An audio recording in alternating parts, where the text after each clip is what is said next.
こ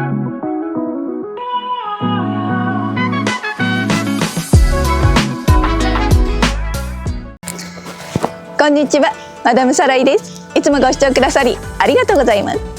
さて今回はあなたのメルセデスをご紹介していただくコーナー、略してマダムの AMG14 号車をこの真夏の名工からお届けしようと思います。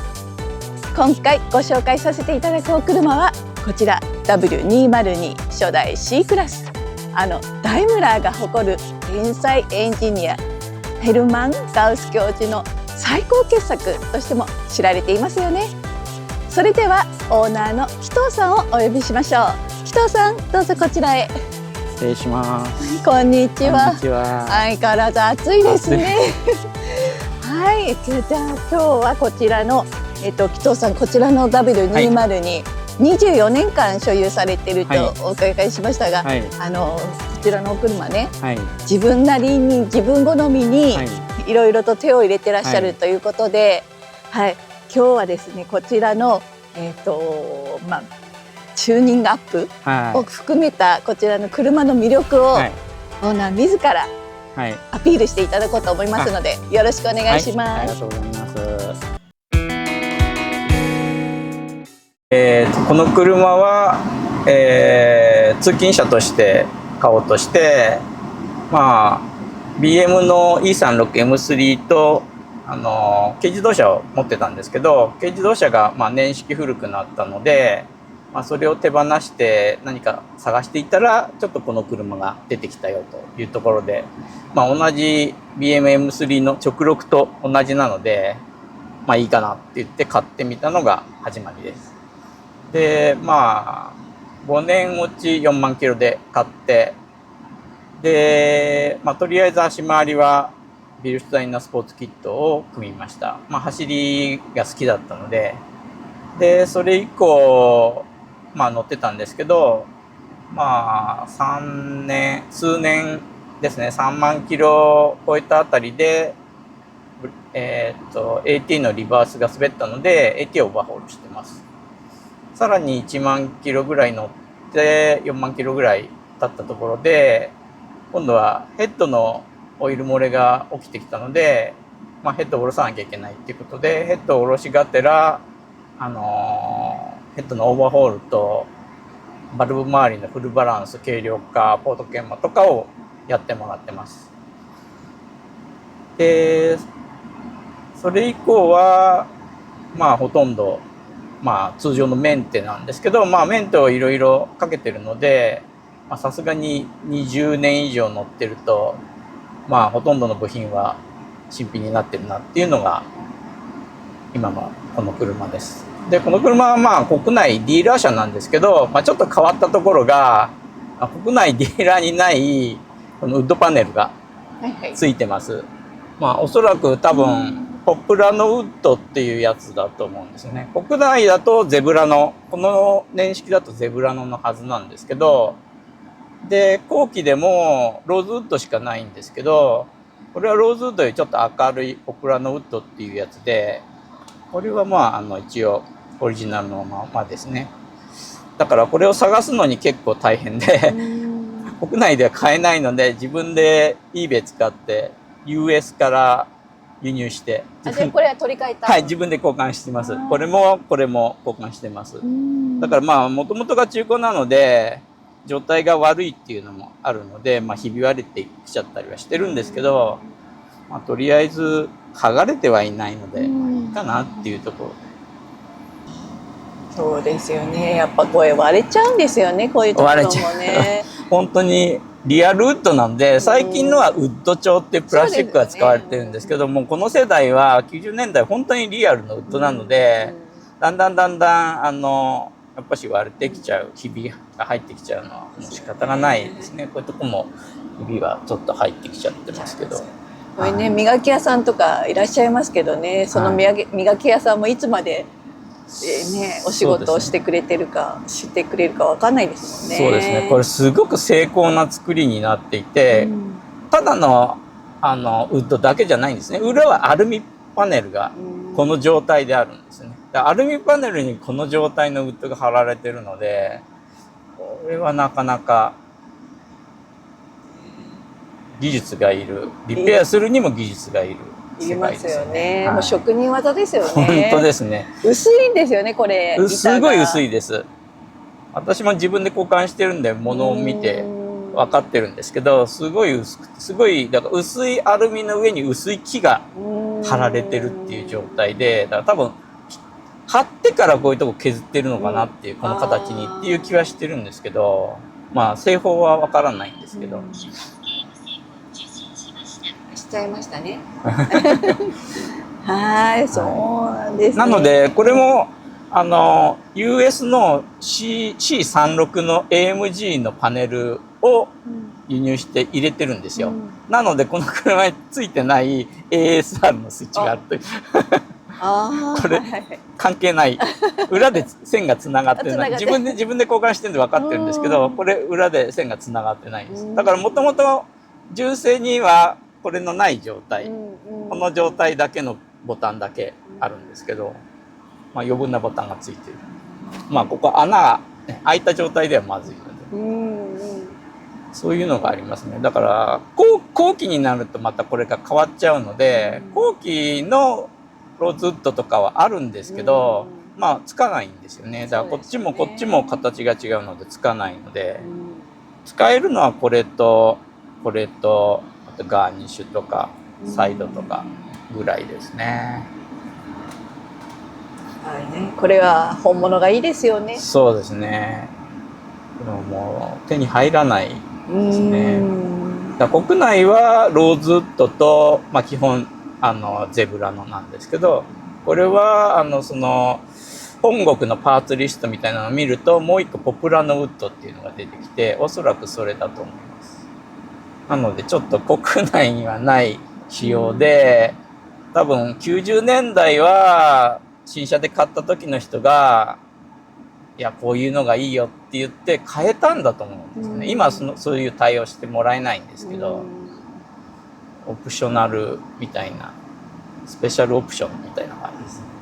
す。そんな感じですかね。あとだからステアリングも一応ちょっと変わって、スポーツステアリング変わって、同じ年式のスポーツステアリングを持ってきてつけてます。あとなんかオーディアも来られてる。はい、オーディアもまあもともと純正が BOSE サウンドシステムついてたんですけど、まあちょっとそれが壊れたのでカロッツェリアのこれを入れて、でまあBOSEアンプが壊れてしまったので、前後のスピーカーとリアのトレイのウーハー、あとそのウーハーを鳴らすサブウーハーを鳴らすアンプも、1年ぐらい前に全部入れ替えてもらいました。エンジンは何かされていらっしゃいます？はい、エンジンは一応まあ一般的には給排気をされるんですけど、僕は給排気は一切いじってなくて、っていうか、まあ、いじる余裕がその時なかったんですけども、まあエンジン本体のヘッドに結構お金がかかってしまって、であとまあ先に将来を見据えて給排気をいじってパワーを上げた場合に対応できるようにっていうことで、フロントのブレーキキャリパーも124の 300CE の24バルブ、一番大きい水平対向のキャリパーに変えてもらってます。でその時にまあヘッドとキャリパーを一緒に同色で塗ってもらって、ただヘッドもまあ10年ごとぐらいに色を塗り替えないとダメなので、まあ最近また塗り直してもらったところですね。だからまあヘッドを変えたエンジンのそのフリクションロスをなくしたことで、エンジンのレスポンスはすごくいい形になっていて、最初まあこの車 2.8 で M3 が3リッターだったんですけども、その差が何か、3リッターはすぐ出足が出るのに、この車ノロノロっと出てから加速していくみたいなところがあったんですけど、今はこれ M3 の、まあ、いわゆるシルキー6と言われるエンジンに近い状態になってます。吹き上がりとかもすごくいいです。まあ、ちょっと吹かしてみましょうか。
124乗られてる方だったら多分わかると思います。でメルセデスの専門のお店に出したところ、一発でメカニックにエンジン乗せ替えてるでしょと言われたことがあります。だから低速のフリクションがなくなることで低速トルクがすごく出てるので、これ 2.8 リッターのままなんですけども、320の同じ直録のエンジンですね。M1044 の320だとそのメカニックさんは思ったみたいです。そういう点では乗りやすい車に仕上がってますね。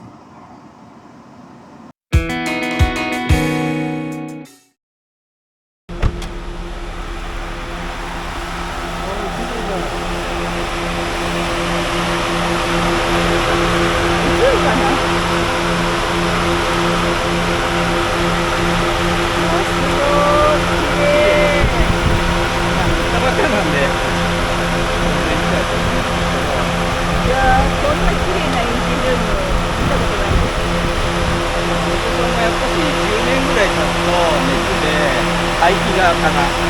割れが入って、だから10年に1回ぐらいまだ塗り直してもらったばっかなので、綺麗なんですけど、やっぱり10年ぐらい経つと熱がすごいので、排気側からだんだん割れてきてしまって、10年に1回塗り直しみたいな感じですね。だからこの車はヘッドオーバーホールした時に1回塗ってもらって、もう1回塗り直してもらって、で今回、つい最近車検のタイミングでまた塗り直してという感じですね。でいろんな部品をもう常に交換はしてるんですけど、水回りをもう全部変えていて、純正に変えていて、サブタンクだけは後期型のサブタンクを使ってます。前期型を割れてきちゃうっていう弱さを持ってるんで、だから今まで24年乗ってきて一度もレッカー呼んだことないですね。どっかで止まっちゃったよっていうことはないです。ちょっと危ないなっていう状態が出た時はもう事前に分かるので、自分ですぐ車屋さんに入れて整備してもらってます。そういうところは今の車はね、警告灯とかついてるんですけど、そういうものがついてない時代の車なんで、やっぱりオーナーがそういうところを察知して早めに手を施せば全然問題なく乗れます。すいません、ブレーキのお話を。はい、ブレーキもW124 の 300C24 バルブ、400E も同じだって言われてるんですけど、水平対向4ピストンの大きなキャリパーに変えてもらってます。だからここからこのぐらいありますかね。だからローターも当然それの同じやつを入れてるので、もともとのスペアタイヤ15インチだったんですけど、スペアタイヤも16インチに今なってます。15インチはもう入らないサイズになってしまってるので。で、最初は C36 のやつも考えたんですけど、C36 だとリアも変えないとバランスが悪いので、リアは変えてなくてフロントだけなので、その124のがいいんじゃないかっていうこと、前後バランスとしてですね。で、それを変えてもらってます。なので、ブレーキの液の容量が増えてるので、それに合わせて、マスターシリンダーも変えてます。C36 のやつ。ブレーキ容量が多くなると、ストロークが変わってしまうので。で、ホイールも磨かれたっていう。ホイールもそうですね。23年ぶりにリペア塗装してもらいました。はい、タイヤを交換したタイミングで。タイヤも久しぶりのちょっとやる気のタイヤ。やる気のタイヤ。この車には似合わないかな。でも足回りがそれなりに硬いので、それにはこのぐらいのグリップのタイヤのが合ってますね。これの前は S00 なの、ポテンソの S00 なの履いてたんですけど、今 RE71RS、昔も RE01R、RE11 って履いてきたので、このグリップのタイヤの方が合ってるかなっていう感じですね。はい、わかりました。ありがとうございます。はい。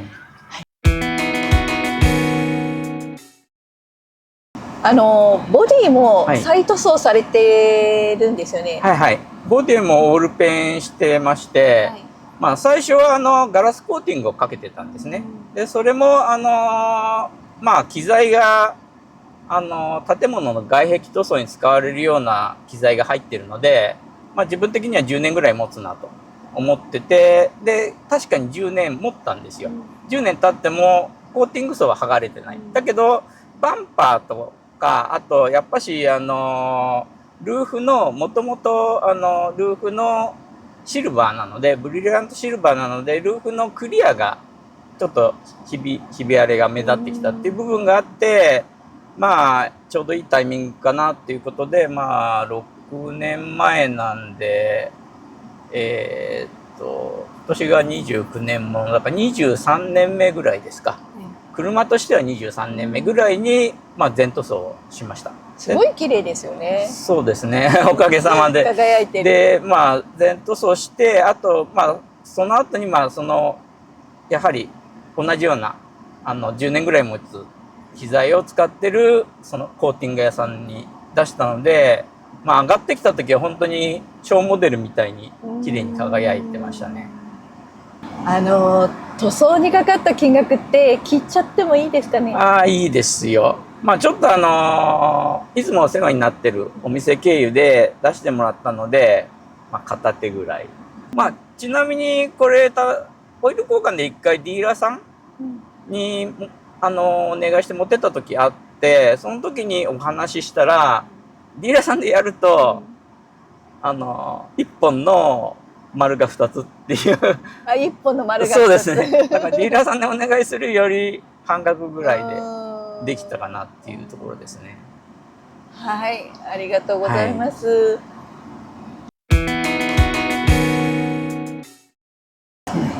じゃあですね、今まで24年間このお車とお付き合いしてきて、これからこの車とどうやって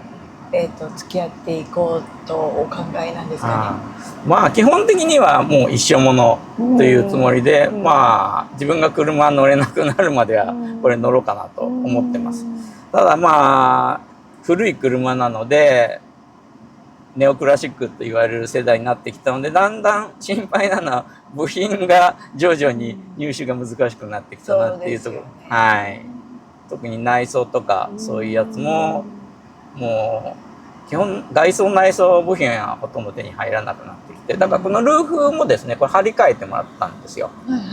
でオリジナルだとこれベージュなんですね。な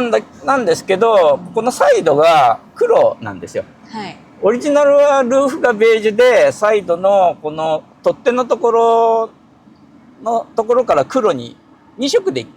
塗り分けられてるんです、オリジナルは。ツートンだったんですね。ツートンなんです。でも全部ベージュで塗ってしまうと、ここの全部ベージュに張り替えてしまうと、ここのところがベージュになって、こう A ピラーと段差 A ピラーとか B ピラーとかってここで色がずれちゃうんですね。そこで自分は黒に塗ってもらう。黒に張り替えてもらったんです。で黒に張り替えてもらってもここが黒なのであんま違和感がなくて、まあ昔のメルセデスあるあるですよね。天井が垂れてくる。垂れてきますよね。はい。1回は純正で貼り直してもらったんですけど、2回目垂れてきたので、もういくらやってもまた落ちてきた。でその時に次に部品が入手できる保証がないので、もう貼り直してもらっちゃいましたね。だから別にそんなに違和感は全然ないですよね。黒にしても。はい。だからここが黒なので、ここも黒の方が合うかなというのが自分が思って張り替えてもらいました。はい、いかがでしたでしょうか。紀藤さんのご自慢の車 W202、